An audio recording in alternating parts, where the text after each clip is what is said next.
আজকে সকালে খুব মনটা খারাপ হয়ে গিয়েছিল খবরের কাগজের একটা রিপোর্ট দেখে, যে একটা জরিপ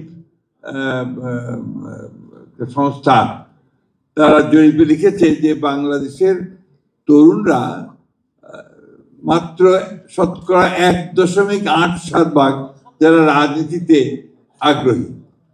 তো এটা আমার জন্য একজন রাজনীতিবিদ হিসেবে খুব একটা ভালো সংবাদ না। তারপরে আজকে এখানে এসে অবশ্য আমার আশা বেড়েছে। আমি নতুন করে আমি এটা আশাবাদ নিয়ে যাচ্ছি যে না, আমাদের তরুণরা এখন অনেক অনেক বেশি আমাদের চেয়েও তারা যোগ্য হয়ে উঠছে এবং তারা এই দেশে ভবিষ্যতে আরো বেশি বড় ভূমিকা রাখতে সক্ষম হবে। আমরা যারা পুরনো মানুষ, সেই কিছুক্ষণ আগে বলছিলেন তোফাজ্জল হোসেন মালিক সাহেবের কথা বা আপনার জহুর আহমদ সাহেবের কথা, তাদের সময় থেকে আমরা দেখছি মাওলানা আব্দুল হামিদ খান ভাসানী ইত্তেফাকে প্রতিষ্ঠাতা ছিলেন। তো এইগুলো আমরা দেখেছি আপনার সাংবাদিকতাকে। আমরা যখন ছোট স্কুলে পড়ি, আমি কিন্তু মফস্বলের ছাত্র, এখানে প্রায় সবাই বোধহয় ঢাকারই ছাত্র হবে, কিন্তু আমি মফস্বলের স্কুলের ছাত্র।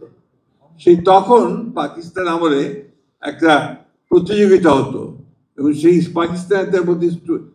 পাকিস্তান স্টুডেন্টস উইক, সেখানে এই তর্ক বিতর্ক, স্টেম্পোর স্পিচ, এইগুলো আবৃত্তি, এই সমস্ত বিষয়গুলো নিয়ে জেলায় জেলায় প্রতিযোগিতা হয়ে ঢাকায় এসে এখানে আপনার একটা ভাইরাল প্রতিযোগিতা হতো। তো সেখানে আমার আসবার সুযোগ হয়েছিল যখন আমি ক্লাস 9-এ পড়ি। তখন দেখেছি যে তর্ক অর্থাৎ বিতর্ক, এটা কিন্তু অত্যন্ত গুরুত্ব দেওয়া হয়।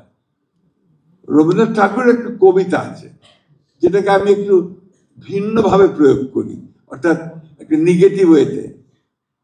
কাগজ নেড়ে উচ্চস্বরে পলিটিক্যাল তর্ক করে, মাথায় ছোট বহরে বড় বাঙালি সন্তান। অর্থাৎ সেই তখন থেকেই এই তর্ক ব্যাপারটা কিন্তু আপনার ওইভাবেই বাঙালি সমাজের মধ্যে এসেছে। এটা আমি নেগেটিভ হয়েছে বলি এই জন্যে, তারপরের যে লাইনগুলো আছে সেটা হচ্ছে, ইহার চেয়ে হতেন যদি আরব বেদুইন, চরণতলে বিশাল মরু দিগন্তে বিলীন, ছুটছে ঘোড়া উঠছে বালি চলেছে নিশিদিন।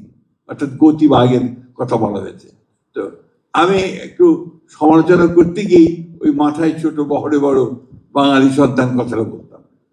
তো আজকে আমার এখানে এসে একটা ধারণা জন্মালো যে না, আমাদের ছেলেরা এখন আমাদের চেয়ে অনেক অনেক দূরে এগিয়ে গেছে এবং আমি অত্যন্ত আশাবাদী উঠেছি যে অনেকে যে বলেন যে কিছু হবে না, এটা সঠিক নয়। অনেক কিছু হবে এবং বাংলাদেশে অবশ্যই আমরা মাথা উঁচু করে দাঁড়াতে পারবো।